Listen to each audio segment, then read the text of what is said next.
is, I don't even know what we're seeing.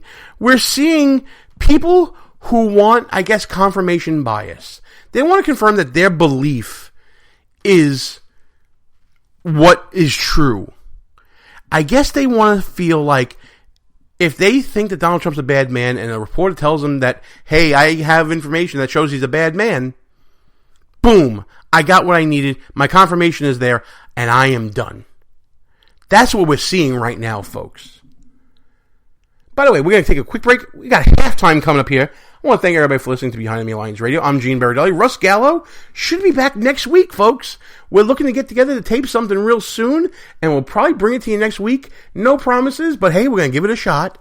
I want to thank you guys for listening. Check us out at www.BehindEnemyLinesRadio.us. Check us out on the Facebooks and the Twitters at BEL_radio. And while you're doing that, usually on Tuesdays, 10 p.m. Eastern Time on Spreaker, we put up a brand new show. If you miss any part of it, don't worry, no problem. You can catch us at one of our rebroadcast outlets, of which there are many, including WJHC 107.5 FM in Jasper, Florida, WDDQ 92.1 FM, Dell, Georgia, WLBB 1330 AM, Carrollton, Georgia, all part of the Red Nation Rising Radio Network. You can also check us out at High Plains Talk Radio, Stackhouse Media, KLRN Radio, ICRN, the Internet's Conservative Radio Network, and Lanterns Radio, one of the fastest up-and-coming networks out there, folks, on the interwebs. Check them out at lanterns.buzz. Love that website. I love saying buzz. But listen, even if you miss a rebroadcast, don't worry. We can travel along with you as a podcast. You can check us out at Spreaker, Player FM, Podbay, TuneIn, Stitcher, iTunes, of course iTunes. Who wouldn't be on iTunes?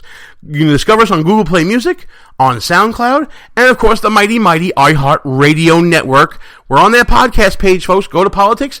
Check out Behind Enemy Lines Radio there. We'll be happy you did. Back to the discussion now. I gotta be honest, folks. Anonymous sources are really not a horrible thing. But the way they're being used right now is absolutely wicked. They're being used, like I said, confirmation bias.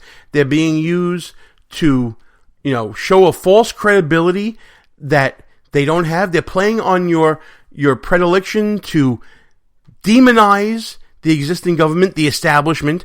They are working on your Trump derangement and are preying upon their readers in order to create a narrative that will destroy this administration. Back to the story from the New York Times today. I don't know how in the world anyone can read that story about this memo from James Comey, the former FBI director, that claims to be in existence, that claims to be in a file, and not say, why are you telling us what was read to you, Times reporter? Produce the memo. Freedom of Information Act. Obtain it through legal means. Or better yet, the Trump administration should demand production of it and see what's in it. And again, the connotation of something said versus what's on paper could end up being a stark difference of opinion.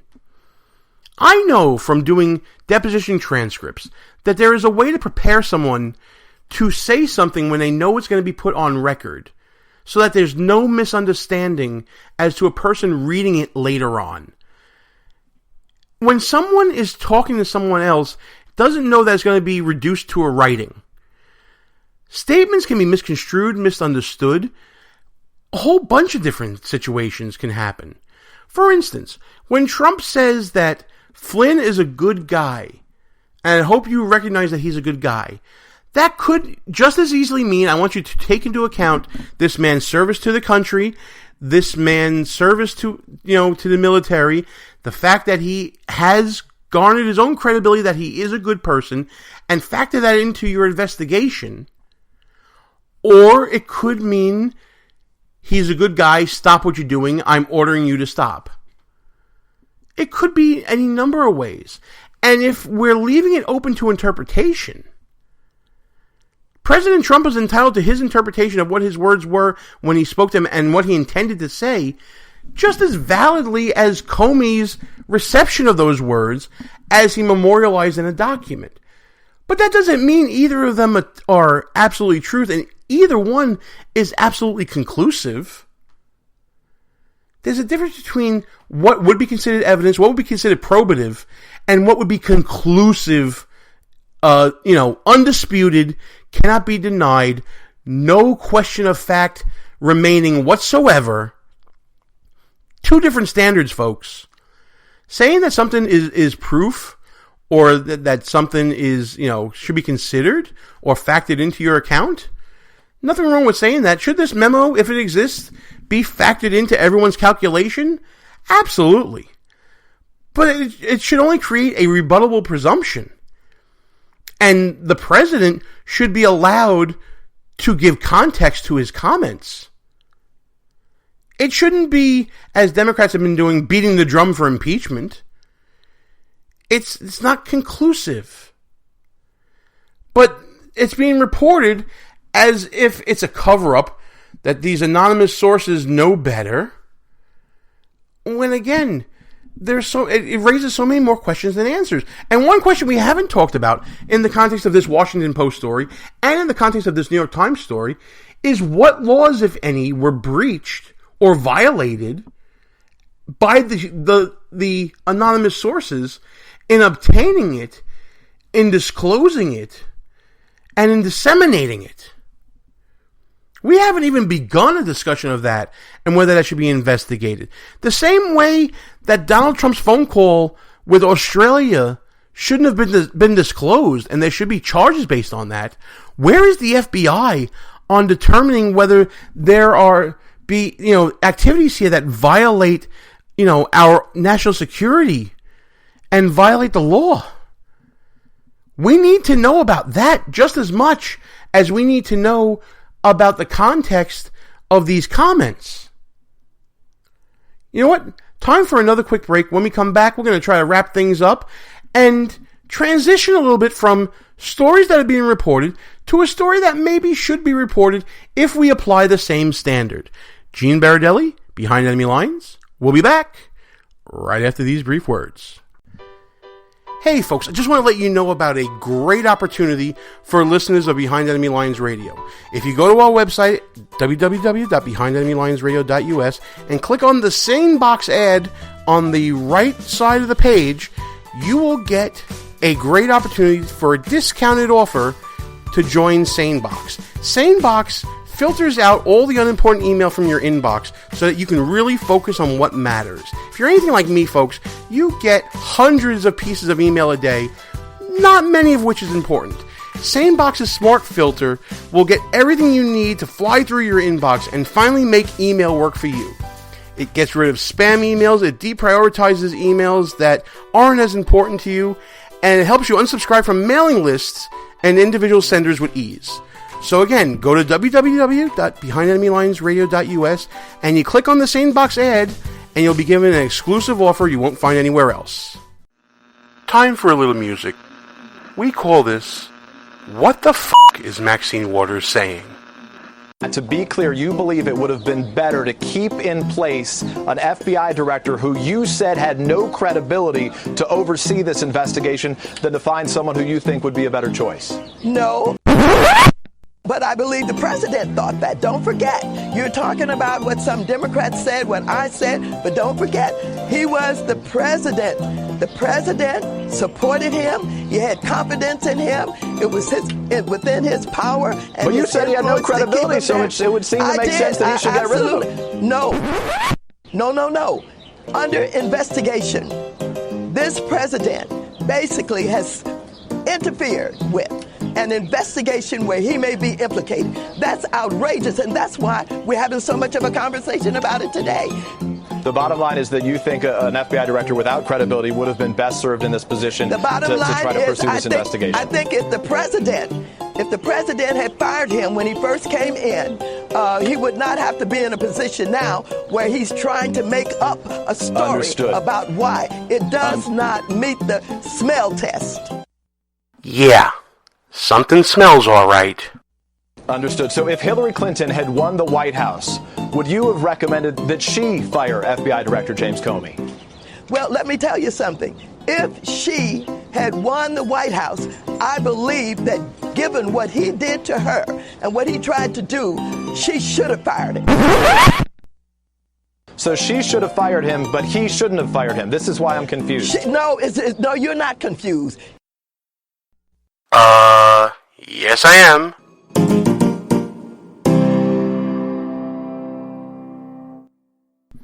And that right there was for the guy or gal who left a comment at www.behindenemylines.us saying that we've played out the Al Sharpton stuff.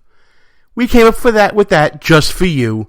Hope you liked it. And if you do like it, let us know on our website, which I said before, I'll say again, www.behindenemylinesradio.us. What is Maxine Waters trying to say? And that's part of the news that we've been seeing with the Democrats. We don't know whether they're coming or going, and sometimes they don't even know whether they're coming or going. Especially with this whole Comey thing. Is it an investigation? Is it not? Should we talk about impeachment? Should we not? Maxine Waters is a treasure trove that is going to keep on giving to the show, and I can't wait to see what else comes out of her mouth and what else we can produce for you guys here on the show. With the little bit of time that we have left, I want to talk about an investigation that maybe, just maybe, merits some more attention than some of these faux controversies that people have been coming up with President Trump and all this stuff. It's gotten out of hand, but you know what? Maybe it's time to look into an investigation into what happened to a DNC staffer who was unfortunately murdered. And it has come out in the news since his untimely death that he had contact with WikiLeaks. Could this be the break that everyone's been talking about? The family of a Democratic National Committee staffer who was gunned down in D.C. back in July is blasting investigators into his death for not going forward with this WikiLeaks connection. Rod Wheeler, who admittedly has a bit of a spotty track record, he's been hired by the family to investigate on behalf of them whether the investigation should go into WikiLeaks. According to a Fox News report, this gentleman whose name is Seth Rich, again, so tragic what happened to him. It turns out that he was in contact with associates from WikiLeaks, and a federal investigator who requested anonymity, here we go again, said 44,053 emails and 17,761 attachments were exchanged between Rich and a Mr. McFadden, who is since deceased as well from natural causes, who works for WikiLeaks, or at the time did work for WikiLeaks. And then 12 days after his untimely passing, WikiLeaks published internal DNC emails that appeared to show top party officials conspiring against Bernie Sanders. Now, Julian Assange from WikiLeaks has actually put out a reward for information leading to the conviction for the murder of Seth Rich. What that means and what that should imply, I don't know. But talk about something that merits further investigation by the federal government. If indeed this is the WikiLeaks connection, and it didn't come from the Trump administration, it came from this staffer, Seth Rich, and then something unfortunately happened to him, doesn't that deserve investigation? I mean, Democrats have been calling for investigation based upon much, much less evidence.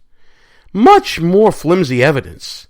So I don't really get why we're not calling for an independent prosecutor and a federal investigation into this. This has just as much of a prospect of uncovering information than any investigation into a Trump-Russian connection, I would think. And even if it doesn't, it can't be any more of a wild goose chase than what Democrats are requesting be done vis-a-vis the Trump administration and this Russian connection. I guess what I'm trying to say by bringing this up is the lack of national media coverage for this story in light of the known communication between this Seth Rich and WikiLeaks, And the alleged stonewalling that is being brought up by this investigator for the family